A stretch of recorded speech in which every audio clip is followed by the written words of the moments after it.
Welcome to the Next Level Dentist podcast. With me today, a good friend and a couples counselor for my wife and I, who has utterly transformed our marriage, helped us in one of the hardest times of our life, Stephen Callis, who's on the show with us today. I'll introduce Stephen here just for a second before letting him talk. But Stephen has been working with couples for a long, long time. And my mentor, Kyle Carnahan, which I believe is going to be one of the next episodes after this episode. When we were in a dark spot in our marriage, he directed me straight to Stephen. And I have believed so much in the work that you do and how you help people that we put together an event and did a couples retreat. And we're going to be doing more of these together. And I'm going to try my darndest to get you in front of more people and more dentists and your message out there. So Stephen, welcome to the show. Thank you very much, Richard. It's great to be here. Tell us a little bit about your background. You know, for us, one of the reasons, and today we're going to be talking about a pretty heavy topic, which these first few episodes of the podcast, we're talking about suicide and specifically suicide within dentistry. One of the reasons which is number one, hard to talk about, and it's hard to find the words to do this, and which is why I was really grateful that you have a depth of experience here. But one of the reasons that Christine and I were excited to work with you as a couples counselor is your spiritual background. So you can tell us about the work that you've done, as well as kind of your spiritual framework. Because even though, I think a lot of the principles here in this episode will be useful for people, even if they don't share a religious background with you or me. But for me, that was really helpful that there was an alignment around faith, and that you use that in your counseling for people. So today, my favorite way to describe myself is that I was born to live in an overlap. See that space right there in the middle? Between theology and depth psychology. Now I say depth psychology to distinguish from pop psychology. I'm okay, you're okay. And, how to make your friends like you and all those book titles in the store. I don't mean that. I mean depth psychology, archetypal psychology that came to us from Sigmund Freud and Carl Jung and a lot of heroes after that. So there's an overlap between spirituality and psychology that has always compelled me. A joke I tell is that Sigmund Freud, lived and died an atheist, but it's ironic to me. The joke is, I think it was the first Freudian slip was his, that he called his life's work psychology, which literally means the study of the soul. And so, I want to say to Sigmund, yeah, I didn't know you believed in souls, kiddo, but okay. You know what I mean? You reject God, but then you study the soul. That's interesting to me. And it really just speaks to that overlap. I think that overlap is alive with possibilities for us. So I am an ordained Episcopal priest. I just don't work full-time for the church anymore. My life is as a clinical pastoral counselor. And then like all therapists and counselors, I don't know, life just happens to most of us and you sort of wake up and you have a specialty, and couples is a specialty of mine. Adolescence, raising teenagers is a specialty of mine. But I cannot, I mean, I don't know how life works, but my first job was at the American Association of Suicidology. And I sort of, there wasn't a lot of intention. I was looking around for a job, but maybe your listeners are like me. I have this deep sense that sometimes God or life is directing, pulling, calling me even out of my own awareness, right? I just thought I needed a job, but it turns out that I needed to understand suicide, because in my family, it just has burned through my family like a grass fire. We had 3 completed suicides on my mother's side of the lineage in the space of 22 months back in the 80s. And it was devastating. So I wasn't super aware of it, but I think I needed to go figure out, what is that? Like, Like, how does that happen? So yeah, I guess suicidology is what it's called: prevention, intervention, postvention, right? Mhm. Prevention, how do you make it less likely to happen at all? Intervention, how do you be with somebody that is acutely suicidal or like right in that moment where that might happen, right? Yeah. And postvention means two things. It means what an acutely suicidal person needs who doesn't die, right? And what do they need after they come out of that place where they almost did, right? Right. That's postvention. But the other postvention, of course, is heartbreaking. How do you be with the family members who have to live the rest of their lives knowing that their loved one took their own life? That's postvention. One of the challenges as I've been thinking about these episodes and interviewing people and talking about people and thinking about how I'm going to talk about this is even the concept of prevention and grief of surviving family members. There is this tension of like, if you talk about suicide prevention, which is something that needs to be talked about, there is also then this sense of how could I have prevented this when it did happen?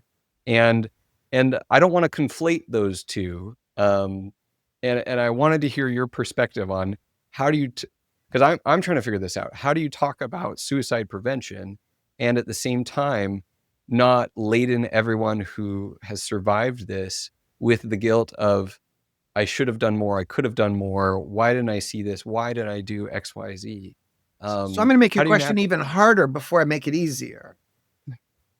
Okay. Murray Bowen and others who have followed advanced psychotherapy with what is called systems theory. And systems theory is the observation that, strictly speaking, there is no such thing as individual behavior. Okay. Now, there must be individual responsibility or the world becomes chaotic, right? So if my 16-year-old gets up at 2 a.m, sneaks out of the house, by the way, I don't have a 16-year-old. I'm making up this story entirely. But Right. if a 16-year-old sneaks out of the house at 2 a.m and burns down the gym at his junior high or the high school, and he gets caught, obviously jurisprudence demands that he is the only one responsible because he did it. Great. I don't have any problem with that. He should go through the system and the judge should, decide whatever's right. But only a fool would say that a 16-year-old could do that by himself. That is to say that individual act is actually an act happening in a system, a family system, a mom, a dad, a siblings, a culture, a school system, Friend group. right? And the Buddhists have an interesting parable for this that, like Buddhist parables, is very pedantic and childlike, but it tickles me. This is like this because that is like that. Now, what does this have to do with suicide? I have to say something really scary, but I promise to make it better later. But this part's really scary, listeners. It is sometimes the case that if somebody's suicidal, there is an intimate in that system that wishes you were dead. Okay, wait, say that again. I didn't It is follow. sometimes the case that if an individual in a system is feeling suicidal, that there's somebody else, one or more other people in that system, whose antipathy for you, whose darkness for you, whose hatred for you is such that it could be felt as I wish you were dead. Now, this is an unconscious process. I guess it could be conscious. I suppose, Richard, it is possible that someday in your life there could be an actual human who consciously is saying, I wish Richard was dead. It's just unlikely, right? Because most of us ordinarily civilized people, that kind of dark fantasy is so unconscious. We wouldn't want to know that that's what we were feeling.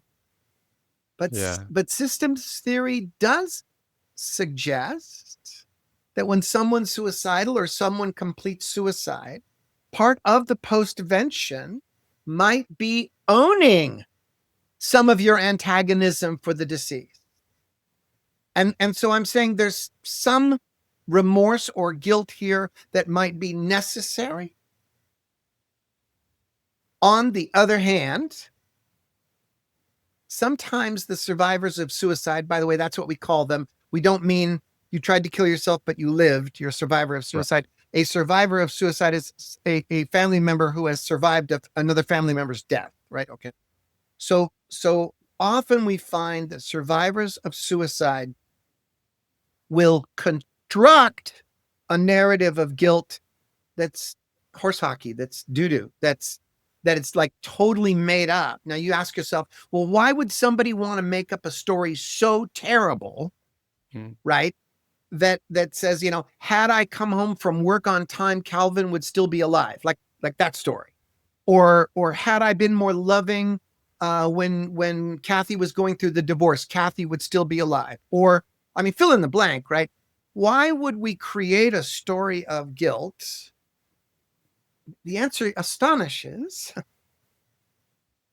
is because human beings are unwilling to bear the discomfort of ambiguity. Human beings are unwilling to bear, exactly, they want to know why. Human beings are unwilling to bear the discomfort of any, especially negative anomaly, sometimes even positive anomalies. Like somebody, I live in Las Vegas, so somebody pulls that handle and wins megabucks, $10 million. I can't even imagine sitting there and the lights would all come on, And so sometimes they'll make up a story like this. God wanted me to win Xbox. And you're like, you don't know that. Yeah. I think you're making up that. So it could even be a positive thing, right? Yeah. But human beings are notorious for telling themselves a story. And religious people are especially bad at this, for telling themselves a story that makes what is ambiguous less ambiguous. And I'm going on and on, but I want to give you two examples, one from the West and one from the East. Western civilization, Eastern civilization. What is the most common story that Western religions make up to try to get out of ambiguity? Answer: it's my fault. This happened because of something I did or did not do. This is some weird kind of justice, like God needed my son to get eaten by a shark at that trip at the beach because once I cheated on my taxes. Or I don't mean to sound glib, but literally, Western religious people, Jews and Christians primarily, do this all the time. If I'm suffering, I need a story about how it's my fault. I don't mean to laugh, because when you say it out loud, it's pretty crazy, right? Right. In the East, the same discomfort or ambiguity is resolved this way. Everything happens for a reason. There. 3 lifetimes ago, you were a cruel despot. And so in this lifetime, you had agreed with God before you were born that you should kill yourself in the kitchen so that some kind of karma could be right. You see, it's like real intellectual, right? This spiritual leader finds both of those strategies about ego. The ego unwillingness to stand where I think we should stand, which is this. And I'm going to say it to you, Richard, as if I was saying it to you individually. Dude, he really meant it when he said you had freedom. And you can decide to die. And if you're half smart, nobody on this planet, not even the ones who love you the best, will even know until you're dead. No one will be able to stop you unless along the way you begin to leak that story in hopes that someone will. I hope I'm not taking you that you started with guilt, and I just wanted to say that sometimes after a suicide there could be family members, surviving family members, that might need to own some darkness that they had for that person. Can I give you a weird analogy? This is a Wait, Wait, before you get there, I one of the things you struck me, and I just want to like say it again and Okay. rephrase it slightly. You said the pain of ambiguity is so intolerable. Yeah, so I guess this is my way of reconstructing this. The pain of ambiguity of like not understanding why or how something happened, that we would rather accept the pain of guilt. Yes. Because I'd rather it makes more sense. The world feels more ordered, more understandable, that I have a part in this and that it is my fault or there is guilt in this, than just we don't know and we can't know. Say it again, Richard. We don't know and we can't know. Say it again. We don't know and we can't know. You're gonna have to stop me because I get carried away, but I'm a word nerd. Okay. So in Latin, the word for mystery is an invitation to solve a puzzle. Let me use that word in a sentence. Hey, I'm looking forward to doing some reading this weekend. I bought a mystery novel. Now, you know, and I know how I'm using that word. What I mean is, if I keep turning the pages of that book, in the end, it won't be a mystery. The butler did it, right? There it is. So it was an invitation to solve a problem. And in this case, I could solve the problem by continuing to read. Now the mystery was no longer a mystery, right? But in the Hebrew Bible and in the Christian New Testament, the Greek word mysterion is not an invitation to solve a problem. It is a boundary beyond which no mortal shall dare to go. It's the respect for the mystery itself. Now, you see this in the book of Job. If any of your listeners in the Hebrew Bible have read the story of Job. So Job is, all his kids die and his crops are gone and his farm animals are gone. And he's got big boils all over his arms and legs. His wife literally ends that day. It's kind of funny to me. She comes out and says, why don't you curse God and die? And I just always think, thank you, honey. No thanks for... Way to kick a man while he's down. I was going to say. So what does Job do? He goes out in his front yard and he sits and he, in essence, says this to God: I'm going to sit here until one of a couple of things happen. One, you come down and tell me why I deserve this. And I'm listening. I'm ready to say, okay, like, this is how you were bad, and this is how you were bad, and this is why all your kids are dead, and this is why it had to be the case. I'm listening. I'm being punished, and I'm listening. I need to know how, because I got to tell you, I'm sitting here, and while I am not perfect, this doesn't make any sense at all. Okay. Number two, until you come down here and admit that you run a crappy universe. Meaning, God, you take some responsibility for this, because this is just crazy. They're all dead. This is just crazy, right? Or you come down and do the thing that eventually God does come down and do in that book, if you've read the book, which is essentially, he comes down and says, dude, this question's way beyond your pay grade. Humble yourself. Now, how does God say that? It's actually very poetic. He says stuff like, where were you when I was teaching the eagle to fly? Where were you when I was making mountains? Can you make a mackerel from scratch? There's about 3 pages in that book of these rhetorical questions that just keep saying, I'm God, you're not. And the human experience means being willing to live in that ambiguity. On this planet, terrible things happen to really good people. And wretched people routinely escape any punishment at all, and everything in between. That's the ambiguity, that we don't know how A equals B. We have to live and die not knowing how A equals B. That's hard. It's hard. And we'd rather have a cheaper answer, even if it makes us feel like hell. Yeah. It's my fault. You brought up earlier this like sense of animosity that can exist in the system of like, maybe there are people that like, and I think that for some of the darkest moments I've had, there was this sense of kind of the better off not here, as well as like I've caused other people pain, and there is some animosity there. From you to you. From me to me, and from them to me. Oh, yeah. Okay. Gotcha. Yeah. Both.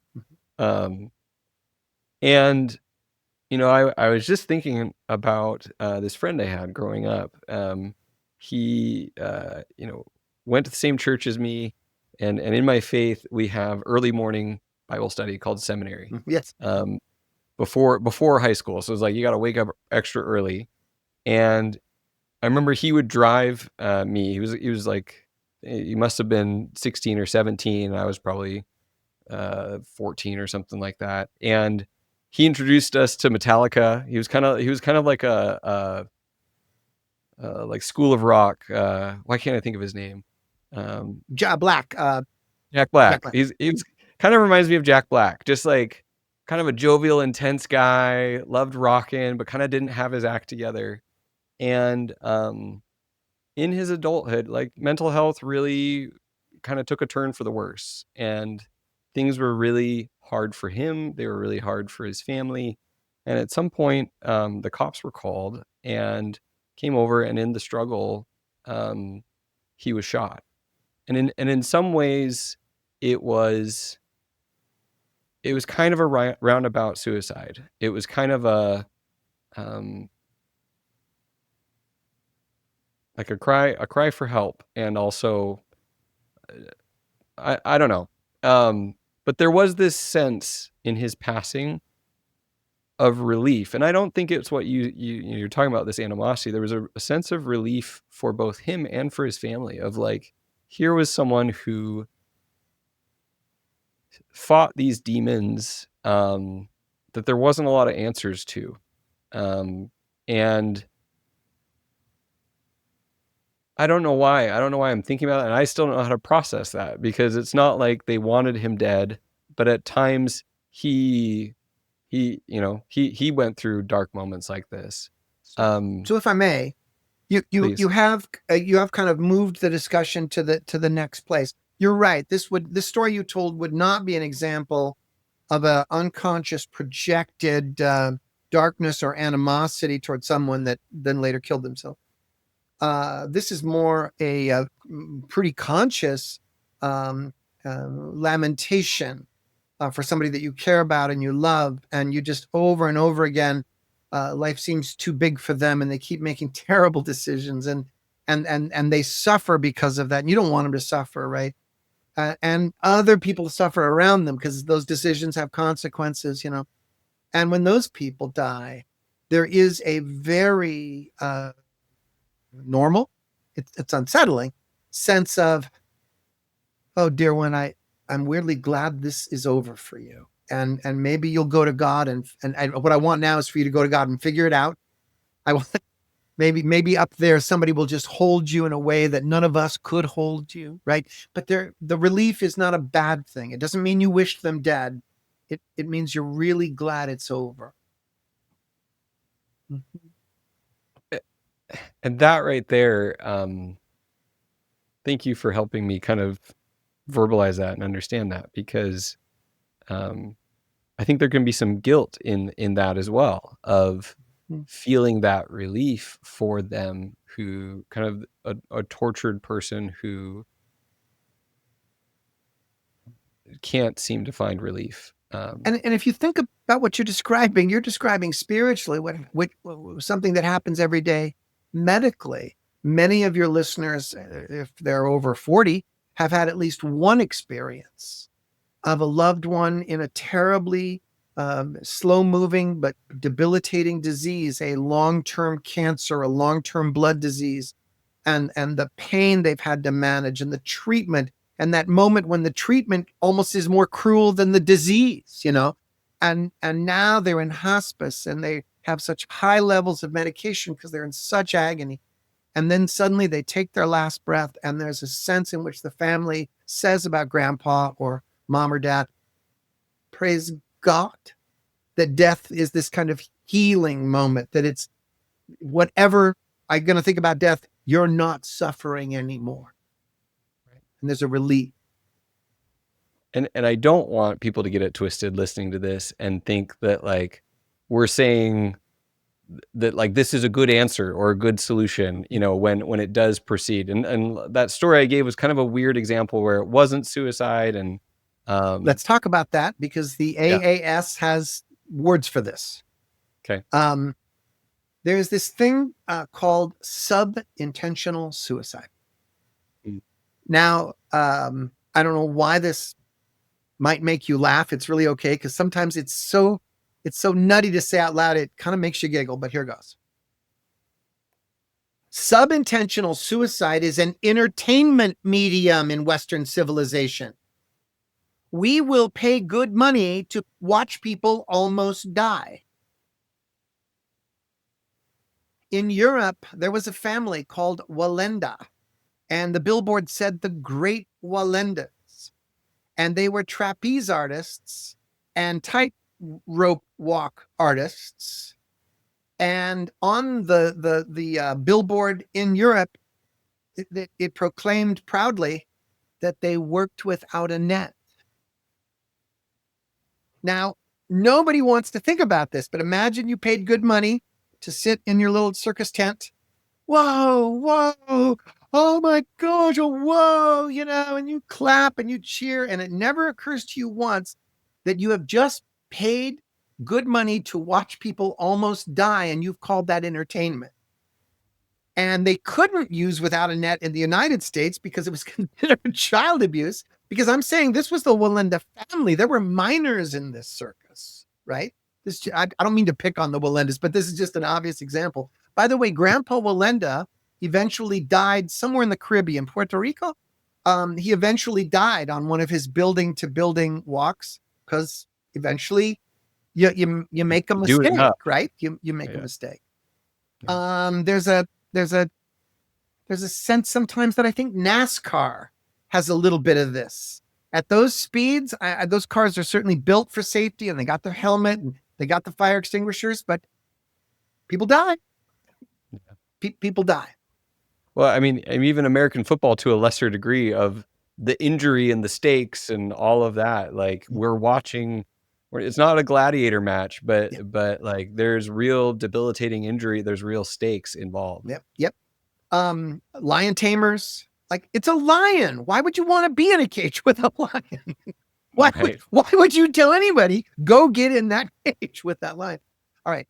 Subintentional suicide also includes a lot of the addictions and compulsions. I don't mean to pick on cigarette smokers, but have you noticed that no smoker ever looked at the Surgeon General's warning and went, oh my gosh, and put out their cigarette? Martha, did you read this? It's because it's going to kill me. I got to stop. Like, nobody stops smoking because they have received information that it might kill them. They already know it's going to kill them. And the reason we call it subintentional suicide is because smokers don't really believe it will kill them. That the desire to be dead has been pushed into the subconscious and unconscious. We are behaving in a way that is guaranteed to kill us, or at least to speed up our mortality. And we present to the world as if this is normal, that there's no motive behind it. Now, if Freud didn't say anything else that was true, he said this, and I quote, "The consequences of our actions tend to reveal our motivations." So I don't know how you watch yourself smoke a cigarette and don't notice that somewhere inside of me must be a motive of self-loathing, self-hatred, some desire to shorten or handicap the very life I've been handed as a gift, aka a subintentional suicide. The next word that you waved at, that AAS has a word for, is what I mean, is called victim precipitated homicide. Now, your listeners know that better as death by cop. Hmm. So, you're holed up in a house with a hostage with your little 22 pistol, and outside is a SWAT team. Come out now, come out and hold your hands up. Come out, no one will hurt you. They shout you. And you come barreling out the front door in front of 15 M16s with your little 22 and your bosh, and they shoot you and they kill you. Now, psychologically, when you unpack that, you think to yourself, I think that might have been suicide. I think that might have been a way to say to the world, for whatever reason, I can't kill me. I'm going to make you kill me. And we call that victim precipitated homicide. And by the way, my son's a police officer, and it's one of the most difficult when you debrief a cop or you take a police officer through maybe some counseling support after they've had to kill somebody. It's just agony. I mean, there's stories. I've seen the film where this police officer is like, Carl, don't move. Do not pick up that gun. Carl, dude. Boom. And you're like, how many times did I tell him that if he did that, I would have to kill him? And he did it anyway. And I killed him. Speaking of the human condition, right? Victim precipitated homicide.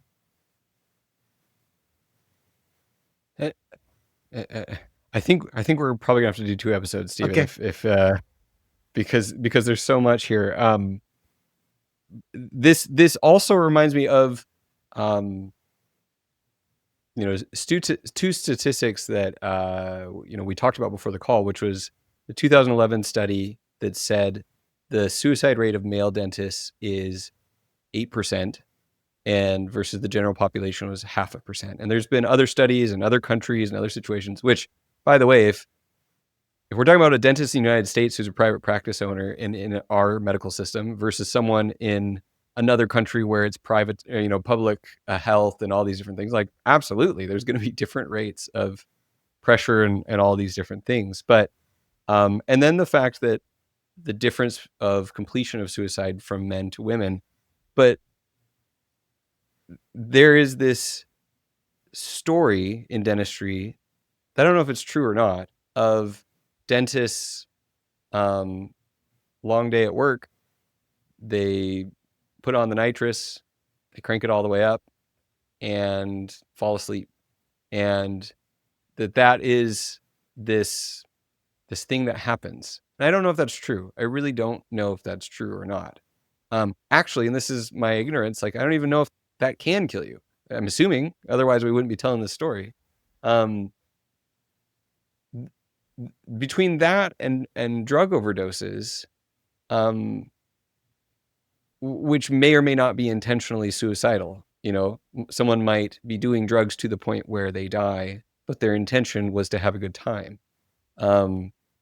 How do those fall on this kind of spectrum of what we're talking about? So high risk drug behavior. I mean, I have opinions about weekend pot smokers that we could get into, but I kind of don't consider that a high risk drug behavior necessarily.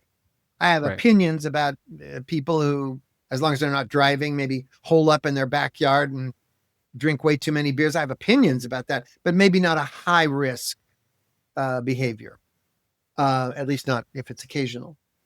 But if you're going to mess with fentanyl, for instance, you better know that a lot of people have tried that one time and died because it is such a lethal drug and they don't know, right?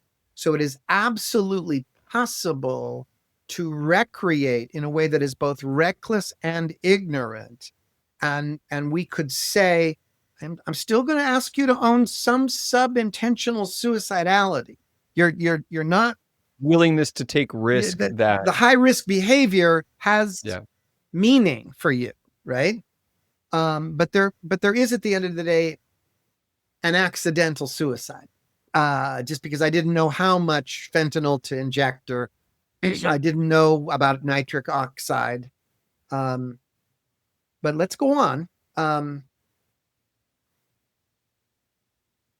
It is a very small part of the suicidal population that is what we call hardcore suicide. And I'm telling you, they really want to be dead. and will go to great pains to make sure that no one knows until they're reading the note and the dead body's there, right? Right. And loved ones will say later, what could I have done? And I will have to say, the evidence is that Carl made sure you could not do anything, right? But the good news is the vast majority of suicidal patients are ambivalent, meaning they have mixed feelings. Mm. And one of the ways you see the mixed feeling of that ambivalence is what we call the rescue plan. That even as somebody is making a plan to kill themselves, there's a rescue plan. Here's an example. My husband comes home from work every day at 6:30. I think I really may not be conscious of this, but I'm going to take the sleeping pills at 6.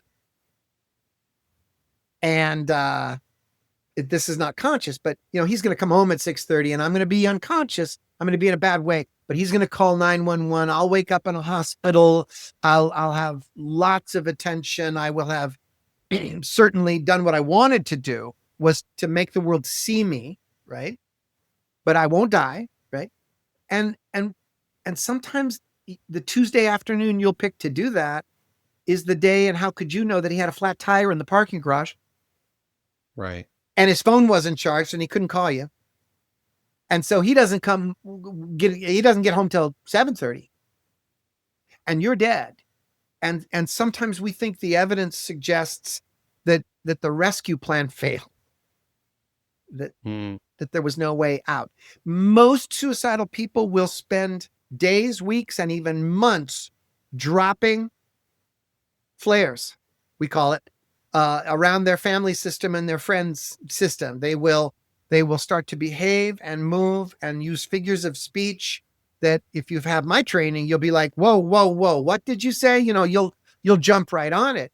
But not all families have that kind of training, Right. Right. World would be better off without me. Oh, don't say that, Carl. We love you. Don't say that to me, because I'm not going to say, don't say that. I'm going to say, are you going to kill yourself? Literally, by the way, that is what I'm going to say. World would be better off without me. Carl, I got a strange question for you. Are you going to go home and kill yourself tonight? I'll say it just like that. And Carl will go, no, why would you say that? The world would be better off without you? Seriously, you're that cool that you're that you've decided for me how my world would be with or without you, right? Seriously, this is because nobody wants to talk about this, but homicide and suicide have a lot in common. And they're both about the calamity and chaos of ego.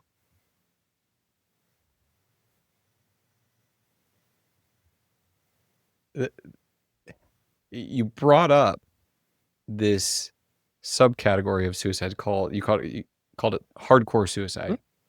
And we talked about this male tendency. Like, I can think of this year on dental Facebook groups, in the last 4 or 5 months, there have been 3 or 4 male dentist suicides. Lord. And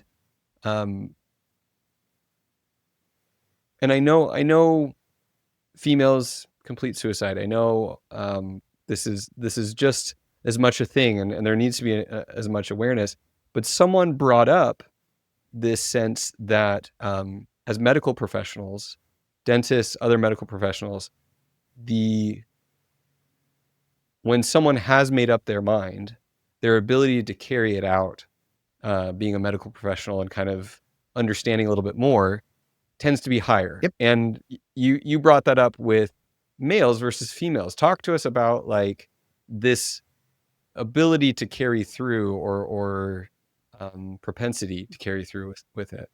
So I'm willing to accept from your listeners that some people might think I'm a dinosaur for this. I just think it's true. Men and women are different. That's a controversial thing in some corners of the world today. I don't know why. And one of the differences, I don't know if it has to do just with testosterone, but that's a part of it.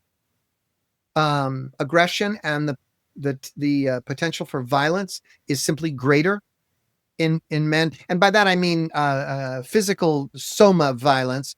I would equally say that in the feminine is a potential for interpersonal psychic violence, like the dark feminine, the in fairy tales, the witch that can cast the spell. So women can get into their own darkness, but it tends not to be murder and suicide. Statistically, that men do this way more than women. We know, interestingly enough, that women attempt suicide about 6 times more often than men, but men complete suicide much more often than women. And the simple answer to that is when a man decides to attempt suicide, he usually reaches for a more classically masculine way to do that, that has a margin of error that's very small. If you put a 38 to your head, you're probably gonna die. I guess there's some anomalous stories of surviving that. But if you're gonna put a rope around your neck and step off the chair in the living room, you are probably gonna die. If you're gonna step off a building, you're probably gonna die, etc. Women statistically, when they attempt suicide, will do so more cosmetically. I mean that almost as a metaphor. In the bathtub with opening of the veins, the pills, the narcotics, the kind of going to sleep. And those methods of suicide have a wider rescue window. And so women don't die as often. I really just think women are less physically violent than men. Okay. So going back to this topic of hardcore suicide, where we talked about the guilt and the what could I have done differently, and I was watching a YouTube video recently by it was like the head of it wasn't Kaiser, it was some major famous hospital system that we all know if I had pulled the word out of thin air, and he's the head of their suicide prevention department, and he talked about a patient that he had who he'd worked with for over a year, and they'd made progress, and the patient wrote, he told him, I'm going to go away on a trip, and he took his life several days later. And he had written a note to him as his treating physician that, Doc, just know you're an amazing doctor. There's nothing you could have done. Like, this is not your fault. And it went back to this sense of, I mean, literally, he was in treatment for this with one of the leading experts in the world who cared about him, and they'd been working on this and they'd made progress. And yet when he made the final decision, he made the decision. He made that decision, and it was his own.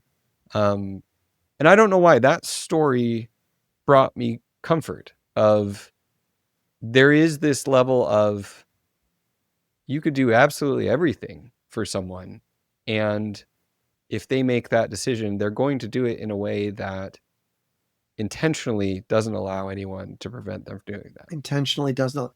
We think about 3-4% of the suicidal population is hardcore suicide. We see, in terms of groups, we see it the most prevalently in 70 years, 75 years or older males, like older men. And these are the people that somebody just comes home and he's dead in the basement from a gunshot wound or whatever. And there's this note that says, the life insurance documents are in the drawer to the left of the bureau. I've already called, blah, blah, blah, blah, blah. Make sure to tell Phil to tell the lawyer to X. There's this thing. Honey, I want you to know I've loved you forever. I just can't do this anymore. Bye. Like, and these people come home and are just like, but just yesterday we went to the store and we laughed over a joke, and last week we had date night, and like, and these people are blown away. But to your point, I then spend a lot of time in postvention helping. It takes a while. Helping people first really examine guilt. Like I have to do it briefly in this. I do it a little more gracefully in session, but I'm like, so what is the evidence of your guilt? Well, 3 years ago on his birthday, I actually forgot his birthday. I felt so embarrassed, and he seemed kind of sad that I forgot his birthday. I don't know. Somebody might say, and I'll Yeah. just kind of be there and have you read research about forgetting birthdays being correlated with suicidality? No. Oh, okay. And we'll just kind of until it kind of falls apart, we'll listen as patiently as we can to the pseudo evidence that I might have been able to do something about this. And then it gets worse because, as I said, the reason we keep making up these stories is where we don't want to go. And where we have to go is, I was helpless. And it turns out that love is a beautiful thing, but it can't keep people alive.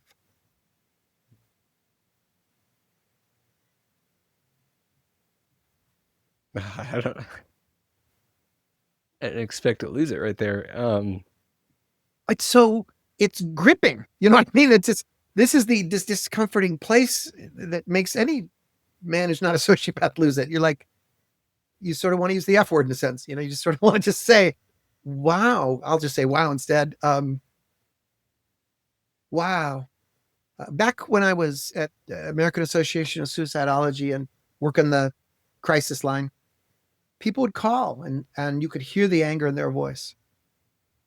I'm going to kill myself. I'm so glad you called. Nope. There's nothing you can do about it. And in my training, I was trained to say, now don't just hear the words, you got to hear the tone. I would say, boy, are you right about that? You are absolutely right to notice that I cannot keep you alive.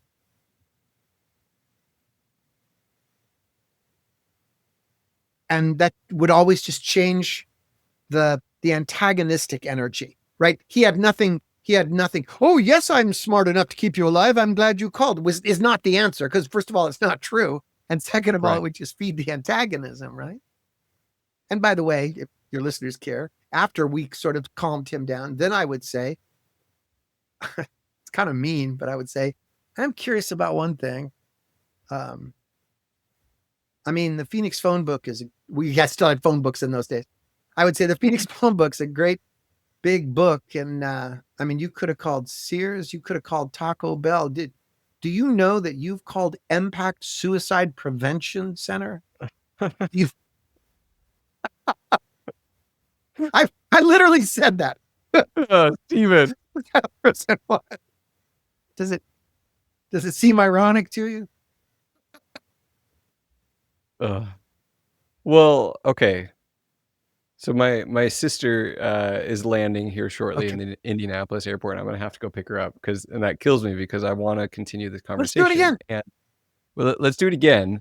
But I want people to understand, because this is going to be the second episode. Okay. The first episode was a surviving family member of a dentist, a spouse of a dentist who took his life in January of 2024. And she took over the practice. She's changed the laws in the state of Maine so that she can own that practice and continue a little bit longer doing that. She's incredible, resilient, breathtaking conversation that we had. But for me, you talked about the suicide hotline. One of the dentists that joined my men's group, he had about an hour-long commute to work. And he used to call that number just to have someone to talk to, which that's what he says. Also going back to your point of, you could have called a lot of random numbers. You could have called Sears. I don't know if they have Sears anymore. God, am I old or what? But and there's been multiple men who have joined my group. One of them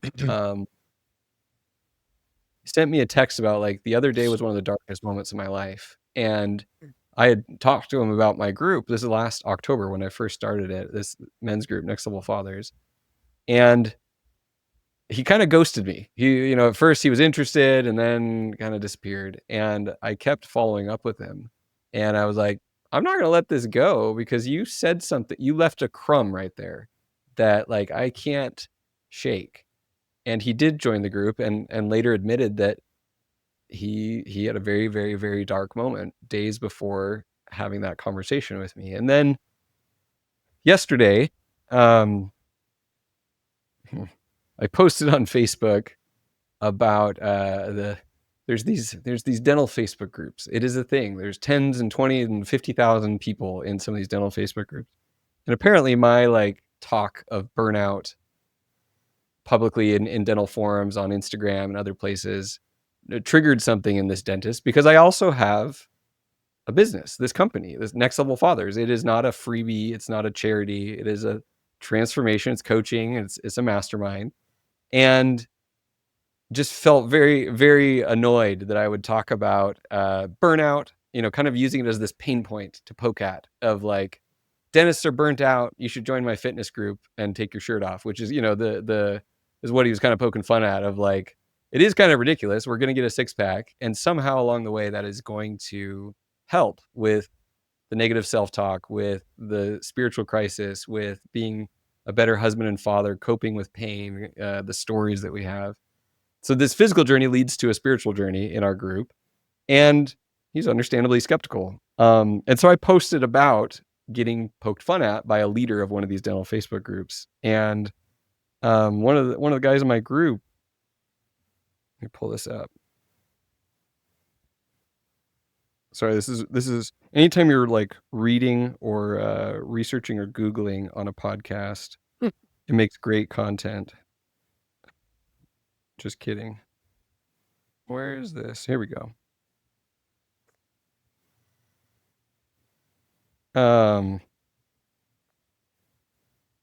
Hopefully my kids don't listen to this episode, but I'm going to read his quotes directly. It says, "Don't listen to any bullshit. You probably saved my life. Screw those assholes. Burnout is real. Bro, I used to go to sleep and dream about hanging myself on the regular. No joke. I would never do it just because of my kids. You and Next Level Fathers is a gift from God, and don't let anyone give you shit."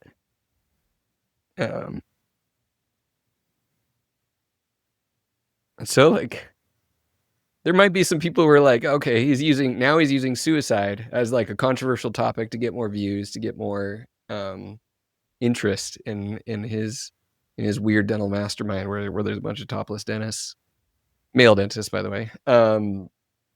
But like, this is now part of my daily life and ministry and work, is helping men who have had these thoughts, who have been in these dark places, and sometimes had some failed attempts. And if we can figure out a way to talk about this and allow people to talk about this and allow people to speak up and not feel so alone, I'll take some heat from random people on dental Facebook groups. I'm okay with that. I really am. And I'm okay with the skepticism, and I'm okay with anyone questioning my motives. But I want to have you back, and I want to talk about prevention, intervention, and postvention specifically, because I feel like we teased the meat, but we didn't get there. Okay. So, Stephen, this has been a delight. Thank you. We'll do it again soon. Thanks for having me on. I can't wait for part 2. Okay. We'll talk to you next time on the Next Level Dentist podcast. All right.